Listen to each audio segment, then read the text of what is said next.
Caravan உள்ளே தனுஷ், அமலா பால். 30 நிமிடங்கள் கழித்து வெளியே வந்த அமலா பாலுக்கு கிடைத்த மிகப்பெரிய வாய்ப்பு. நடிகை அமலா பால் இயக்குனர் விஜயை காதலித்து கடந்த 2014ஆம் ஆண்டு திருமணம் செய்து கொண்டாங்க. திருமணத்திற்கு பின்னாடி விஜயுடன் ஏற்பட்ட கருத்து வேறுபாடு காரணமா 2017ஆம் ஆண்டு விவாகரத்தும் பண்ணிட்டாங்க. ஒரு கட்டத்துல பட வாய்ப்புக்காக கிளாமர்ல இறங்கிய அமலா பாலுக்கு கிளாமரும் கை கொடுக்கல. மேலும் சொந்தமா ஒரு படத்தையும் தயாரிச்சு தோல்வியை தான் தழுவினாங்க அமலா பால். இந்த நிலையில அவருக்கு கிளாமரும் கை கொடுக்கல, சொந்தமா தயாரிச்ச ஒரு படமும் தோல்வியை தழுவி மிகப்பெரிய நஷ்டத்தை ஏற்படுத்தி தந்துச்சு. இதன் பின்பு கடுமையான மன உளைச்சலுக்கு ஆளான அமலா பால் தன்னோட மன நிம்மதிக்காக ஆன்மீகம் பக்கம் போனாங்க.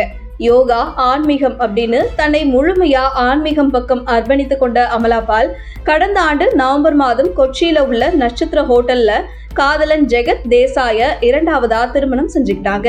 இந்த நிலையில நடிகை அமலா பால், ஜெகத் தேசாய் இருவரும் திருமணம் செய்து கொண்ட 8 மாசத்துல இந்த தம்பதியினருக்கு குழந்தை பிறந்து உள்ளது. இப்படி தொடர்ந்து அமலா பால் குறித்து இயக்குனர் விஜயை காதலித்து திருமணம் செய்து கொண்டது தொடங்கி இடையில தனுஷுடன் கிசுகிசு, பின்பு தனுஷ் விவாகரத்து சர்ச்சையில அமலா பால் பெயர் இடம்பெற்றது வரை தொடர்ந்து மீடியாக்கள்ல பரபரப்பாக பேசப்பட்டு வந்த நடிகை அமலா பால் கடந்த சில மாதங்களுக்கு முன்பு திருமணம் செய்து கொண்ட அமலா பால் திருமணம் முடிஞ்சு 8 மாசத்துல குழந்தை பிறந்ததால திருமணத்திற்கு முன்பே கர்ப்பமடைந்து விட்டாரா அமலா பால் அப்படின்ற ஒரு பரபரப்பும் சினிமா ரசிகர்கள் மத்தியில பேசு பொருளாகி வருது. அதே நேரத்துல திருமணம் முடிந்த 2 மாதத்துல தான் கர்ப்பமாக இருப்பதாக புகைப்படம் வெளியிட்டு மகிழ்ச்சியை அமலா பால் வெளிப்படுத்தி இருந்த போது அமலா பால் கர்ப்பம் குறித்து சர்ச்சைக்குரிய வகையில அப்போதே சந்தேகங்களை கிளப்பியிருந்தார் பிரபல பத்திரிகையாளரான பைல்வான் ரங்கநாதன்.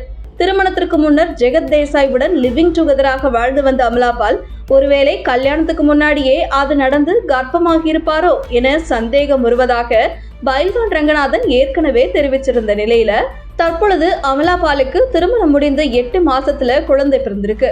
ஏற்கனவே பைல்வான் ஏற்படுத்தி இருந்த பரபரப்புக்கு தீனி போடும் வகையில இந்த செய்தி அமைஞ்சிருக்கு. இந்த நிலையில சமீபத்தில் பிரபல பத்திரிகையாளரான சபிதா ஜோசப் ஒரு பேட்டி ஒன்றில் பேசுகையில் அமலா பால் சினிமா கேரியர்ல தனுஷுடன் நடித்த வேலையில்லா பட்டதாரி திரைப்படம் அவருக்கு மிகப்பெரிய பேர் வாங்கி கொடுத்தது என சொன்னாங்க. அதன் பின்னால ஒரு கதை இருக்கிறது என்றும், அதாவது வேலையில்லா பட்டதாரி படத்தில் அமலா பால் கேரக்டரில் நடிக்க முதல்ல வேறு ஒரு நடிகையை நடிக்க கமிட் செஞ்சிருந்தாங்களாம்.